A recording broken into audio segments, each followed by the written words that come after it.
Welcome to அங்கனா சமையல். இன்றைக்கி நம்ம ஒரு சூப்பரான, ஒரு ஹெல்த்தியான, ரொம்ப ரொம்ப டேஸ்டியான ஒரு பிரேக்ஃபாஸ்ட் ரெசிபி தான் பார்க்க போகிறோம். நீங்கள் இது வரைக்கும் நம்ம சேனலை சப்ஸ்கிரைப் பண்ணலைன்னா மறக்காமல் சப்ஸ்கிரைப் பண்ணிக்கிங்க. இப்போ இந்த டேஸ்டான பிரேக்ஃபாஸ்ட் ரெசிபி எப்படி செய்யுதுன்னு பார்க்கலாம் வாங்க. முதல்ல அரை கப் அளவுக்கு ரவை எடுத்து ஒரு பவுலில் சேர்த்து நம்ம ஊற வச்சுக்கலாம். இந்த ரவை முழுகிற அளவுக்கு கொஞ்சம் கூட தண்ணி சேர்த்து ஊற வச்சுக்குங்க.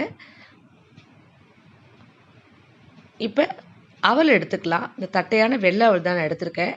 நம்ம ஏற்கனவே ரவை எடுத்த அதே கப்பால் 3/4 அளவுக்கு அவல் எடுத்து நம்ம ஒரு பவுலில் சேர்த்து இதை நல்லா கழுவிட்டு தண்ணி வடிச்சிட்டு இதையும் ஊற வச்சுக்கலாம். இப்போ அவல் ரவை ரெண்டுத்தையுமே ஊற வச்சு ஒரு 10 நிமிஷம் மூடி வச்சுக்கலாம். அதுக்கு பிறகு நம்ம ஊறின பிறகு பார்க்கலாம்.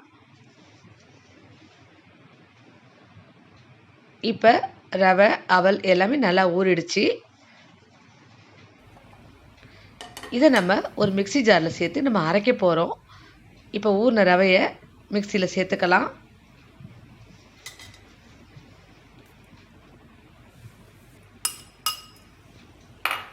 இப்போ இது கூடவே ஊற வச்ச அவலையும் வடிகட்டி சேர்த்துக்குங்க.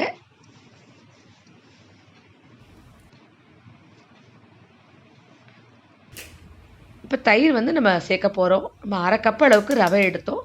1/4 கப் அளவுக்கு கெட்டியாக உள்ள கொஞ்சம் ஒரு புளிப்பான தயிரை சேர்த்துக்கலாம். இது கூடவே ஒரு பாதி பெரிய வெங்காயம், ஒரு 3 டேபிள் ஸ்பூன் அளவுக்கு தேங்காய் துருவல் எல்லாத்தையும் சேர்த்துக்கிட்டு காரத்துக்காக ஒரு பாதி அளவுக்கு பச்சை மிளகாயை சேர்த்து 1/2 ஸ்பூன் அளவுக்கு கல் உப்பையும் சேர்த்து நம்ம இதை நல்லா நைஸாக அரைச்சி எடுத்துகிட்டு வந்துடலாம். இப்போ நல்லா நைஸாக அரைச்சாச்சு. இதை வேறு ஒரு மிக்சிங் பவுலில் நம்ம இது சேர்த்துக்கலாம். சேர்த்த பிறகு 1 ஸ்பூன் அளவுக்கு அரிசி மாவு சேர்த்துக்குங்க. இது போதும். இந்த அளவுக்கு சேர்த்திங்கன்னா உங்களுக்கு அவல் நல்லா சாஃப்டாக இருக்கும். அதனால் இது 1 ஸ்பூன் அளவு அரிசி மாவு சேர்த்துக்கிட்டிங்கன்னா கொஞ்சம் உங்களுக்கு ஊற்றுறதுக்கு நல்லா வரும். நான் சோடா உப்பு எதுவும் சேர்க்கலை.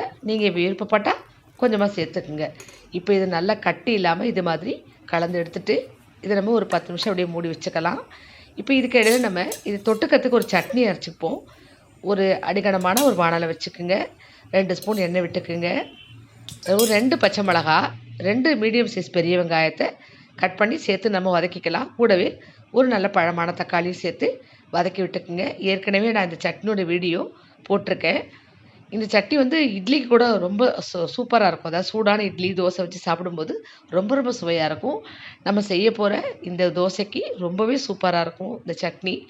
இப்போ பச்சை மிளகா, வெங்காயம் எல்லாத்தையுமே நல்லா வதக்கின பிறகு நம்ம நறுக்கி வச்சுருக்கிற இந்த ஒரு தக்காளியும் சேர்த்து இதையும் நல்லா வதக்கி எடுத்துக்கலாம். இப்போ எல்லாத்தையுமே நல்லா வதக்கியாச்சு. நம்ம இது வெளியில் எடுத்தாச்சு. இதுக்கு தேவையான அளவு உப்பு, கல் உப்பு சேர்த்துக்குங்க. இதை நல்லா நைஸாக அரைச்சி எடுத்துகிட்டு வந்துடலாம். இப்போ நம்ம தோசையை ஊற்றிக்கலாம். நம்ம ஒரு நான்ஸ்டிக் தவாவை அடுப்பில் வச்சுக்கோங்க. ஒரு 2 கரண்டி அளவுக்கு மாவை அதில் சேர்த்துக்கலாம். இந்த மாதிரி சின்ன ரவுண்டாக ஊத்தப்பம் மாதிரி ஊற்றிக்கோங்க. இது ரொம்ப மெல்லிசாக ஊற்றுறீங்கன்னா உங்களுக்கு அவ்வளோவா அந்த சாஃப்ட்னஸ் கிடைக்காது. அதனால் ஊத்தப்பம் மாதிரி ஊற்றிக்கிங்க. இப்போ கொஞ்சம் வெந்த பிறகு சுற்றி கொஞ்சமாக எண்ணெய் விட்டுக்குங்க. இது கொஞ்சம் நேரம் சீக்கிரமாக வெந்துடும். இது 1 நிமிஷம் வெந்தால் போதும். இப்போ இதுக்கு இடையில நான் கொஞ்சமாக கொத்தமல்லி இது மாதிரி கட் பண்ணி வச்சுருக்கேன். இது மேலே போட்டுக்கலாம். நீங்கள் காலிஃப்ளவரை கூட நைஸாக கட் பண்ணி போட்டுக்கலாம். அது உங்கள் விருப்பம்தான். நான் இது கொத்தமல்லி சேர்த்து செய்யும்போது இந்த தோசை சாப்பிடும்போது ரொம்ப சூப்பராக வாசமாக ரொம்ப நல்லாயிருக்கும். இப்போ ஒரு பக்கம் வெந்ததும் திருப்பி போட்டிருக்கேன். இப்போ நல்லா வெந்துருச்சு. இப்போ இந்த தோசையை நம்ம எடுத்துடலாம். இது செய்கிறது ரொம்ப சுலபம். ஈஸியாக டக்குன்னு வெந்துடும்.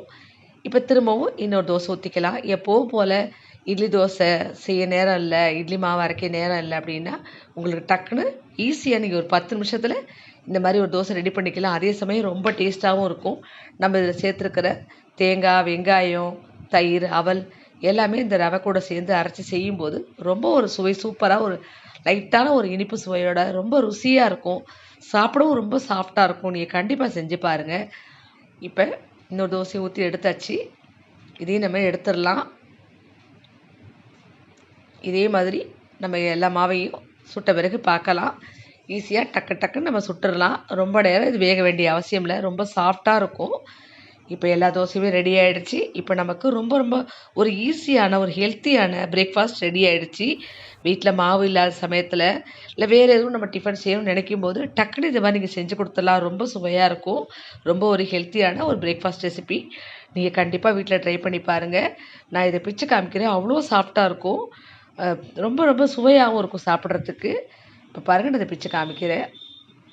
பார்க்கும்போதே உங்களுக்கு தெரியும் எவ்வளோ சாஃப்டாக இருக்குன்னு. இதை நம்ம பிச்சு நான் சட்னி சாம்பார் ரெண்டுமே வச்சுருக்கேன். நீங்கள் எது வேணாலும் காரமாக உள்ள சட்னி வேறு எது கூட வச்சு தொட்டு சாப்பிடலாம். ஃப்ரெண்ட்ஸ், இந்த வீடியோ உங்களுக்கு பிடிச்சதுன்னா மறக்காமல் நம்ம சேனலை சப்ஸ்கிரைப் பண்ணி சப்போர்ட் பண்ணுங்கள். சப்ஸ்கிரைப் பண்ணாமல் பார்த்துட்ருக்கீங்க, லைக் பண்ணுங்கள், ஷேர் பண்ணுங்கள். எப்படி இருந்து செஞ்சு பார்த்துட்டு கமெண்ட்டில் சொல்லுங்கள். நன்றி, வணக்கம்.